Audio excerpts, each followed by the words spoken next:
Muchas gracias, buenos días a todos, es un placer estar con ustedes. No siempre uno puede exponer un análisis político antes de que los mismos protagonistas entren en escena, entonces es un honor y un placer y un reto muy grande. Y el reto muy grande que va a tener Colombia es un reto que ya ha tenido, es un reto del que venimos 15 años evolucionando. Fíjense cómo en materia de seguridad, en materia de riesgos políticos, Colombia ha mejorado sustancialmente durante los últimos 15 años. Vinimos una etapa donde el país tenía unos riesgos extremos en algunas partes, ahora en donde hay unos focos de violencia y unos focos de inestabilidad muy pronunciados, eso sí, pero sin embargo la trayectoria es magnífica. Tenemos problemas. La implementación del acuerdo de paz está siendo muy difícil. ¿Sí? Tenemos un vecino que no coopera mucho con Colombia, tenemos un Congreso que no tiene mayorías, tenemos un malestar social creciente, ya vimos el año pasado en abril, Buenaventura, Tumaco, Quibdó, el Cauca, son departamentos que han mostrado bastantes problemáticas. ¿Sí? Entonces, ante este panorama, el presidente está cerrando su administración y arranca una administración nueva. ¿Sí? ¿Cuál es nuestro parecer? ¿Qué es lo que nosotros pensamos está sucediendo en este momento en Colombia? Si miramos el Congreso, no hay unas mayorías claras y ahorita van a venir los señores congresistas a hablar con Vicky sobre cuál es su perspectiva de la relación con Estados Unidos. Sin embargo, fíjense que la mayoría no está definida y el Congreso, en primera vez desde 1990, tiene la mayor participación de izquierda que jamás ha tenido el Congreso en Colombia. Entonces, para pasar cualquier ley, Colombia, el Congreso, se va a tener que caracterizar por un rigor y una disciplina partidista que no tiene, que nunca ha tenido, que nuestra tradición legislativa no entiende y no mantiene. Entonces, hacer ese cambio va a ser muy difícil. Muchos dirán, si hay algún presidente de derecha la va a tener más fácil para gobernar, pero la verdad es que la izquierda con 20 puestos en el Senado, con las FARC dentro del mismo Senado, va a encontrarse con unos debates supremamente incómodos que tampoco le van a permitir al gobierno agilizar unas reformas importantes que tiene. Ahora, aquí les voy a explicar una cosa que es cómo vemos la matemática. Y esta fue la última encuesta que salió el día de ayer. El día de mañana saldrá otra encuesta y mañana será otro día y tendremos un escenario político distinto. Sin embargo, esto es lo que hay. Y lo que les vengo a decir yo es que hay dos grandes tendencias. Está la tendencia del status quo, que es para mantener el país en el rumbo en el que está, y está la tendencia de oposición. Y básicamente aquí lo que quiebra la balanza es la implementación del acuerdo de paz. ¿Sí? Pero ustedes lo que quieren ver no es las encuestas, porque todo el mundo sabe que las encuestas han tenido unos tropieces astronómicos en los últimos 2 años. Ya vimos qué pasó con el acuerdo de paz, ya vimos qué pasó con Brexit, ya vimos qué pasó con la elección de Trump. Entonces acá les voy a hacer yo la matemática electoral. Esto es lo que hay. Hay 17.8 millones de votos, de los cuales 800.000 fueron nulos, de los cuales 800.000 estuvieron sin marca y de los cuales 800.000 fueron en blanco. Si quitamos los votos nulos, porque es muy probable que en el tarjetón presidencial la gente no cometa las mismas equivocaciones que cometen en el tarjetón de Congreso, estamos viendo un electorado posible entre 15 y 16 millones. Eso es lo que hay. ¿Ya? Entonces los números mágicos es para pasar a segunda vuelta tienen que sacar entre 4 y 6 millones de votos. Y para ganar tienen que sacar entre 7,5 y 8 millones de votos. Entonces, como estamos y tomamos las elecciones del Senado como muestra, ¿sí? Y ahí tenemos cuánto sacó cada senador, cuánto sacó cada partido, etcétera, y miramos las posibilidades de alianza, la conclusión es que nadie va a lograr llegar a una segunda vuelta solo. ¿Sí? Los números no dan para que gane en primera vuelta nadie. ¿sí? Así Cambio Radical y el Centro Democrático, por alguna magia, obtengan de aquí a mayo un acuerdo programático, así Petro y Fajardo y De la Calle también lo hagan. Es muy difícil pensar en una victoria en primera vuelta, a pesar de que todos lo están diciendo.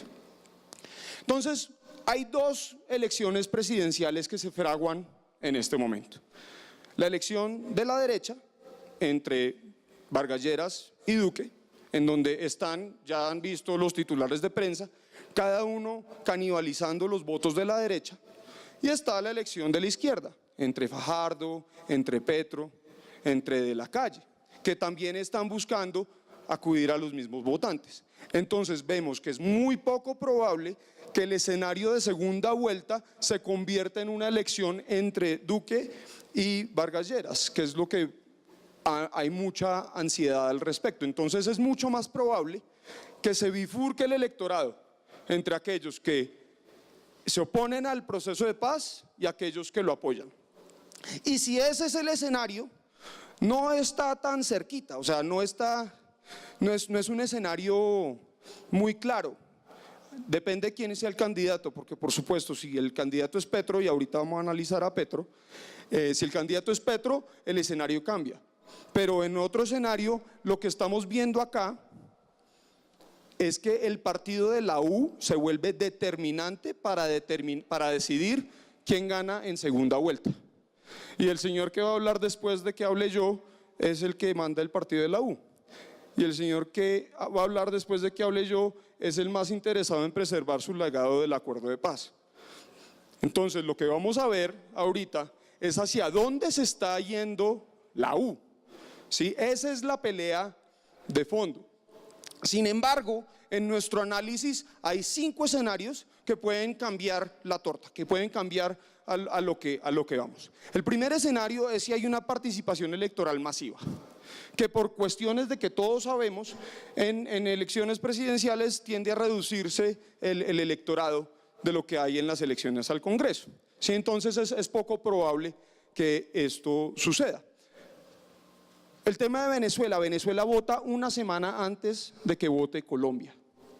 ¿Sí? Si hay caos, si sucede abril nuevamente, ahorita en mayo en Venezuela, lo que pasó el año pasado, si hay violencia, si hay un golpe, algo así, eso puede volcar la elección o puede hacer que el electorado se decida por alguna otra manera de ver las cosas. ¿Sí?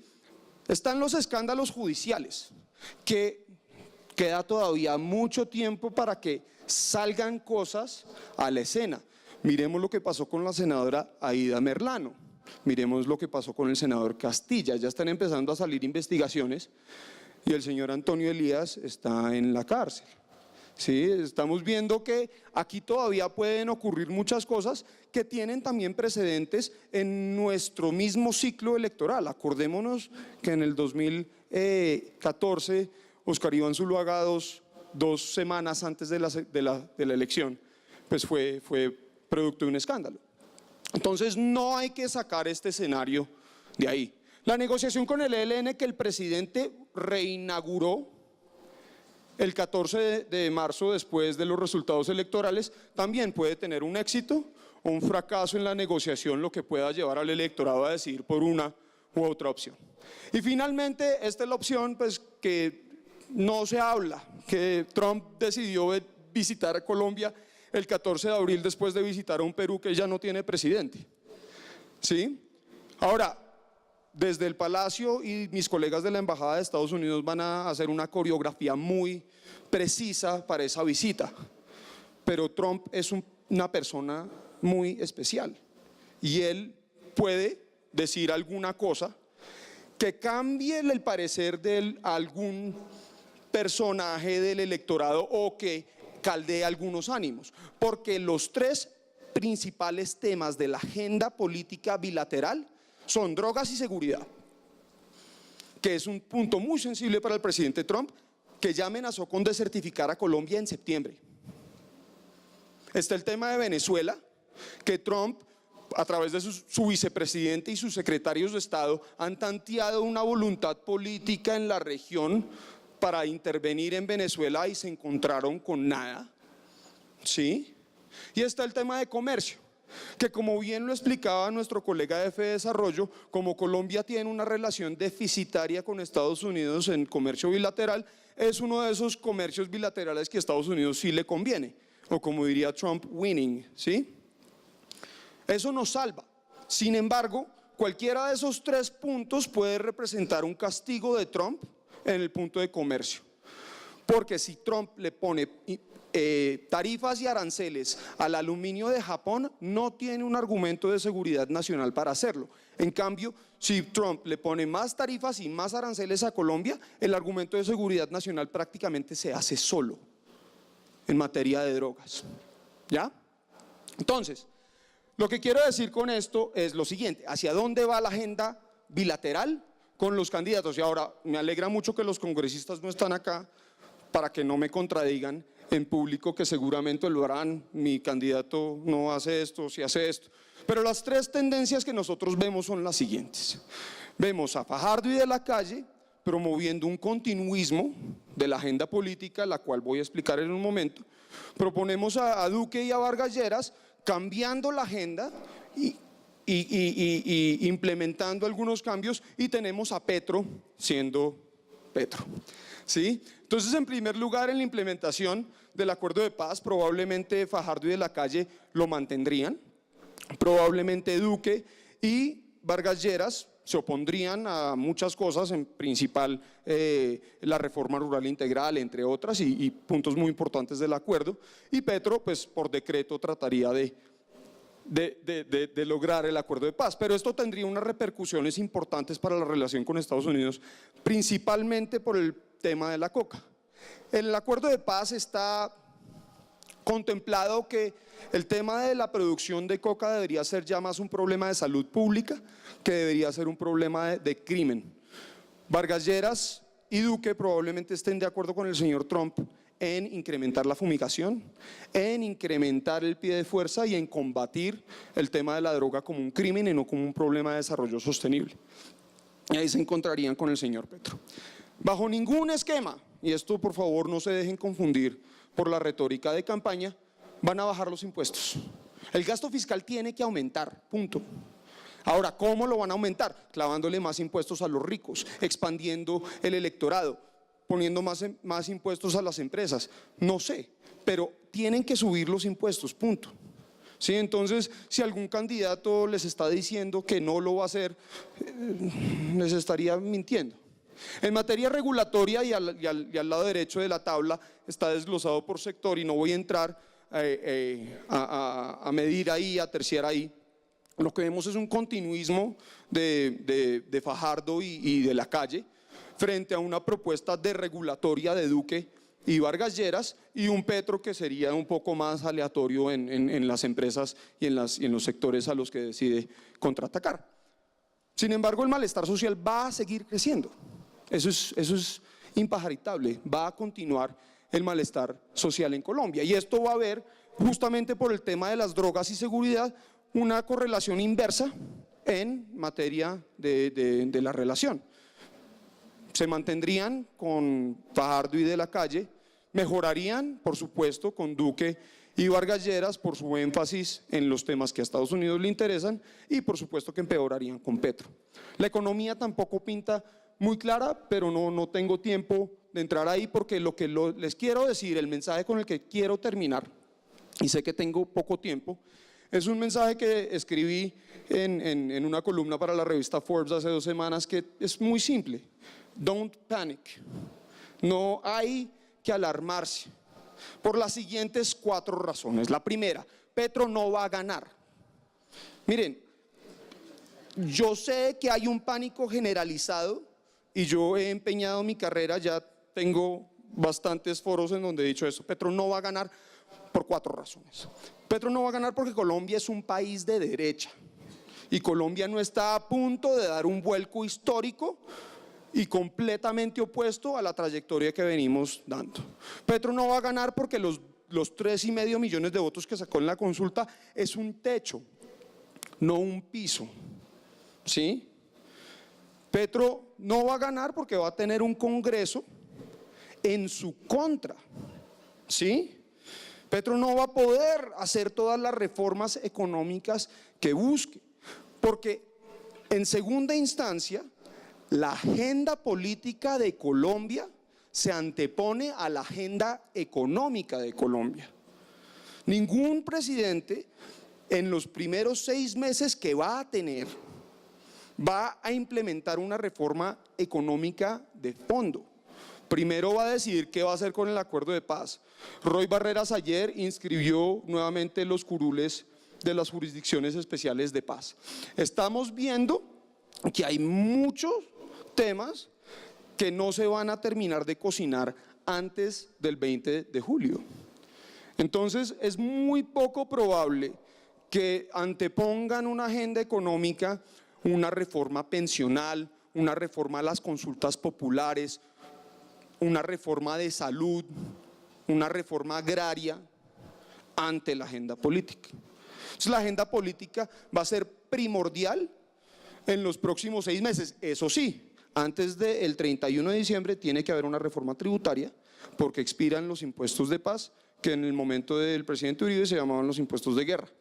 ¿Sí? Entonces eso va a seguir. ¿Ya? El Congreso, como les expliqué, no es un Congreso cooperante. Pero que Petro va a citar una Asamblea Nacional Constituyente. Tiene que pasar por acto legislativo antes de hacerlo. ¿Y ustedes creen que un Congreso con 50 senadores de derecha le va a pasar una ley de esas? Por supuesto que no. Ahora, lo que se viene en el Congreso es muy interesante. Porque es la primera vez que las FARC están en el Congreso. ¿Y las FARC de qué quieren hablar? Las FARC quieren hablar de desigualdad, las FARC quieren hablar de tenencia de la tierra, las FARC quieren hablar de catastro rural. Y acuérdense que solamente un senador en el 2006 pudo impedir la agenda política del presidente Uribe, desatando el escándalo de la parapolítica, y ese senador se llamaba Gustavo Petro. Ahora tenemos 5 senadores de las FARC, y si Gustavo Petro llega a segunda vuelta, seguramente él también será senador, porque no va a ganar, ya espero que quede claro. Pero entonces el Congreso no va a cooperar con la agenda del presidente, sea quien sea, y eso va a ser muy difícil pasar unas reformas sustanciales al modelo económico. Entonces no crean que eso va a suceder. Y por último, hay razones estructurales para pensar que la economía no va a cambiar.